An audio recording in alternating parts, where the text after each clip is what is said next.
Hello বন্ধুরা, আসসালামু আলাইকুম। আশা করছি পবিত্র আল্লাহর রহমতে আপনারা ভালো আছেন এবং সুস্থ আছেন। বন্ধুরা, আমাকে একজন কমেন্ট করে জানতে চেয়েছে যে মুনিয়া পাখি যে আপনি দেখিয়েছেন এর আগের ভিডিওতে, তা এই মুনিয়া পাখির ছেলে কিংবা মেয়ে চিনব কীভাবে? বন্ধুরা, আমি ওই ভাইয়ের উদ্দেশ্যে বলবো যে ভাই, তুমি মুনিয়া পাখি কিনবে না তোমার আছে? যদি কেনো কিংবা তোমার থেকে থাকে, অবশ্যই তুমি পাখিটির ঠোঁটের উপর একটি লক্ষ্য করবে। যেটি ছেলে হবে সেই পাখির ঠোঁটের উপরটি দেখবে হালকা ঝুঁটি মতো আছে, হালকা ঝুঁটি থাকবে আর ঠোঁটের উপরটি একটু উঁচু থাকবে। আর একটু লক্ষ্য করলে দেখতে পাবে ওরা শীষ দেয় সকালে কিংবা সন্ধ্যা, একটু ফলো রাখবে। বন্ধুরা, এই মুনিয়া পাখির জোড়া আমার অনেক দিনের পুরানো, অনেক দিন ধরে আমার কাছে আছে। আর এরা সহজে বাচ্চা দেয় না, ডিম পাড়ে না। এরা ডিম পাড়তে অনেকটা সময় নেয়, অনেক পাখি ডিম পাড়েও না। এদেরকে শখের জন্য রাখা।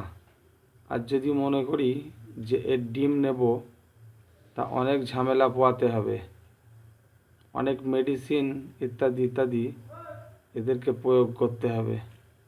বন্ধুরা, পাখি দুটি কি লক্ষ্য করুন ভালো করে।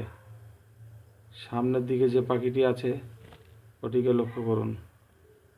যেটা উড়ে চলে গেল ওটা ছিল মেয়ে, আর যেটি বসে আছে এটি হচ্ছে ছেলে। দেখুন ভালো করে, এর ঠোঁটের উপরটি একটু উঁচু। একটু বয়স হয়ে গেছে বলে ঝুঁটিটা হয়তো ঝরে গেছে। এদের ঝুঁটি ঝরে যায় আবার নতুন করে হয়। পাখনা যেমন উঠে যায় আবার হয়, ওই রকম ধরনের। ককটেল পাখির ক্ষেত্রে ঝুঁটি কন্টিনিউ থাকে, এদের ঝুঁটি থাকে না। এদের লোম যেমন ঝরে যায়, লোমের মতো এদের ঝুঁটিও পরিবর্তন হয়।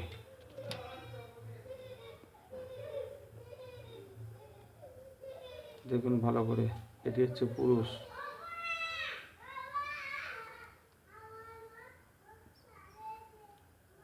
দেখুন ডাকার চেষ্টা করছে হয়তো।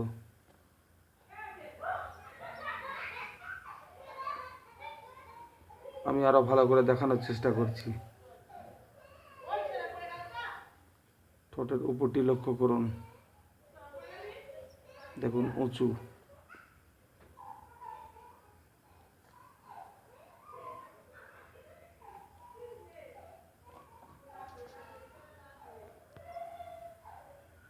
এই পাখিটির অনেক বয়স হয়ে গেছে, যার জন্য ছুটিটি হয়তো ঝরে গেছে।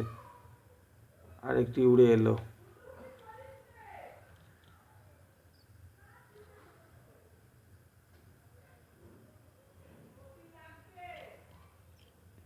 সামনেরটা ফিমেল।